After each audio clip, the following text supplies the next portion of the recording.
Hi hello welcome to my channel my facts. Amazon వర్షారణ్యం rain forest ప్రపంచంలోనే అతిపెద్ద rain forest. ఇది Andes పర్వతాల నుండి అట్లాంటిక్ మహాసముద్రం వరకు 3000 మైల్స్ వరకు విస్తరించి ఉంది.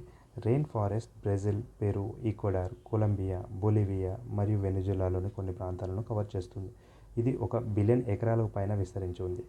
దక్షిణ అమెరికాలోని మూడింట ఒక వంతు విస్తరించి ఉంది. 6500 మైల్స్. గ్రేట్ అమెజాన్ నది పొడవు నైలు నది తర్వాత రెండవ అతిపెద్దది. వర్షారణ్యం అంతటా ప్రవహిస్తుంది.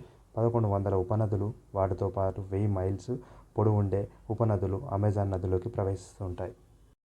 ఈ అమెజాన్ ఫారెస్ట్లో ఆనకొండ లాంటి అరుదైన జంతు సంపద కూడా ఉంది. అమెజాన్ రెయిన్ ఫారెస్ట్ అనేది భూమిపై అతిపెద్ద ఉష్ణమండల అటవీ ప్రాంతం. ఎక్కడైనా వృక్ష మరియు జంతు సంపద అత్యధిక. ఇంకా మరిన్ని విషయాల కోసం please subscribe to my channel my facts. ఇంకా అమెజాన్ గురించి నెక్స్ట్ ఎపిసోడ్లో తెలుసుకుందాం.